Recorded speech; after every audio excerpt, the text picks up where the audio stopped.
Hello everyone, आज हम बात करेंगे एक ऐसी स्टॉक्स की जो मार्केट में सबकी जुबान पर अभी इसी स्टॉक्स की बात चल रही है। मैं बात कर रहा हूँ कल्याण ज्वेलर्स का। जी हाँ, कल्याण ज्वेलर्स में अभी कुछ दिनों में मैनिपुलेशन हुआ है और प्राइस एक जबरदस्त लेवल को ब्रेकआउट दिया है। तो आपको पता है कि चार्ट कभी भी झूठ नहीं बोलती और मैं चार्ट का लैंग्वेज में आज में बात करूंगा और डिटेल में एनालाइज करूंगा इस स्टॉक्स के बारे में। अगर आप इस स्टॉक्स के बारे में इन्फॉर्मेशन चाहते हैं तो आप इस वीडियो को अंत तक देखें और अगर आपको पसंद आता है तो आप मेरे चैनल को लाइक, सब्सक्राइब और फॉलो जरूर कर लें। और now let's talk about the news first. 7 जुलाई को एक न्यूज़ आता है, कल्याण jewellers share fell nearly 9% on 7 July despite reporting 38% year-on-year revenue growth in Q1 fiscal year 27. So इस अच्छे रिपोर्ट के बाद भी अगर आप देखोगे 7 जुलाई को कल्याण ज्वेलर में एक हैवी सेलिंग आती है और पूरे मीडिया में ये बताया जाता है कि इसका जो राइवल है टाइटन जो है ये 41% ग्रोथ का प्रॉमिस किया है and that's why the stock यहाँ से एक अच्छा डिप डाउन 9% का फॉल दिखाता है। तो मैं इसको आपको चार्ट पर दिखाता हूँ। 7 जुलाई को न्यूज आती है और ये स्टॉक 9% डाउन हो जाता है।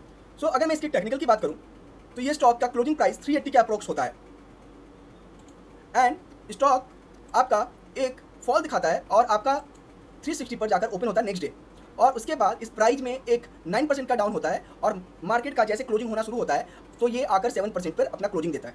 Right, this is the 15 minute chart frame. Right, और अगर आप देखेंगे, अगर आपको टेक्निकल एनालिसिस का नॉलेज है तो यहाँ पर एक गैप है पहले से ही।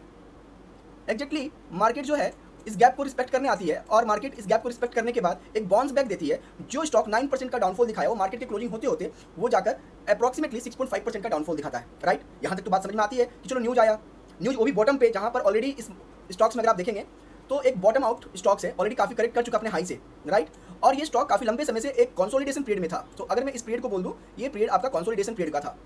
स्टॉक एक रेंज में ट्रेड कर रहा था बट न्यूज आती है, रिजल्ट आती है और कंपनी की तरफ से अनाउंसमेंट आती है कि मैं 38% का ग्रोथ रेवेन्यू दिखा रहा हूँ। But at the same time ये स्टॉक डाउन होता है और 9% से 6% तक का ये डाउन दिखाता है। और अगर आप टेक्निकल एनालिसिस पढ़ेंगे तो gap is working as a support और इस गैप को रिस्पेक्ट करता है एंड बाउंस बैक यहीं से करता है। Right, but it is not the right time to buy this stock because stock ने एक 7% का डाउन रैली दिखाया है। नाउ अगर मैं आपको इसके नेक्स्ट डे, मतलब कि अगर आप देखोगे ये 7 जुलाई का कैंडल है, if I gonna talk about the candle on 8 जुलाई, सो 8 जुलाई को देखेंगे विद ग्रेट वॉल्यूम, एक अच्छा वॉल्यूम यहाँ पर आपको दिखता है और ये जो भी गैप डाउन हुआ था ये कैंडल उसको नलीफाई कर देता है। मतलब कि सोचो कि 7 जुलाई को रिटेलर को सेकआउट कर दिया गया। जितने भी रिटेलर्स बाइंग किए होंगे पहले तो कंपनी ने उसको निकाला या फिर जो भी आपका यहाँ पर इंस्टीट्यूशन होगा, स्मार्ट मनी होगा, सब ने इसको निकाला एक डाउनफॉल दिखाकर। तो अगर मैं आपको इसको विजुलाइज करवाऊँ तो आप ऐसे समझो, देखेंगे 7 जुलाई का कैंडल, तो एक जबरदस्त हमें यहाँ पर गैप डाउन दिखता है। इस रीजन को देखेंगे आप, ये गैप डाउन रीजन है और नेक्स्ट डे 8 जुलाई को इस गैप को ये कैंडल फिल कर देता है, ऊपर से थोड़ा सा रिजेक्शन आना स्टार्ट होता है। बट इसी को बोलते हैं न्यूज ट्रेडिंग। आप देखो क्या हुआ, पहले जो भी आपके स्मार्ट मनी था सारे रिटेलर्स का स्टॉप लॉस लिया नीचे और द नेक्स्ट डे सिमिलरली जितना वो गिरा था ये स्टॉक उतना ही रैली दे देता है। इट मीन्स कंपनी का वो बेस फिक्स हो चुका है। टेक्निकल एनालिसिस में कंपनी अपना बेस बना चुका है, कहीं ना कहीं लोगों को पता है कि अब ये स्टॉक ऊपर जाएगा क्योंकि जो न्यूज़ था 7% डाउन का ऑलरेडी ये कैंडल ने नलीफाई कर दिया।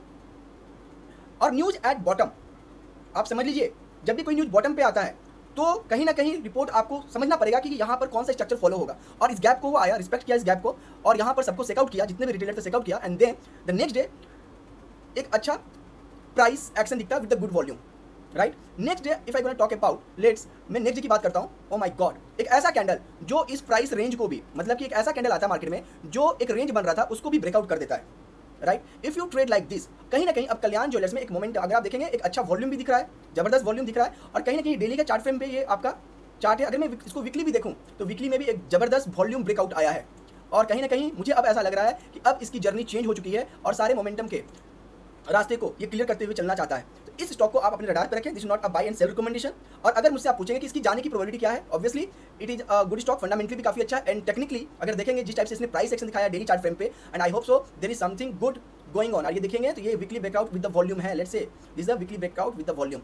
राइट, सो माय टारगेट, मुझे अब लगता है कि जो टारगेट है this is the first target if I gonna talk in the Kalyan Jewellers, this is second target and मुझे लगता है कि अपना ऑल टाइम हाई को ये जरूर अब टच करने के लिए आ सकता है। बट क्या जल्दी आएगा, ऐसा कुछ नहीं है। Right, so this is good stock जो कि आपके पोर्टफोलियो में होना ही चाहिए क्योंकि ये फंडामेंटली भी स्ट्रॉग है और टेक्निकली मुझे लगता है ये अपना एक बॉटम बना चुका है। यहाँ से अगर कोई भी डाउनफॉल आएगा तो बीइंग अ टेक्निकल एनालिस्ट यहाँ पर बाय ऑन डिप होता है। सो प्लीज आप अपना स्टडी करें and before investment please try to ask with your financial advisor because every investment in the market subject to market risk. Thank you so much for watching my video. अगर आपको पसंद आया तो please like, subscribe and follow my channel for such information. Thank you so much.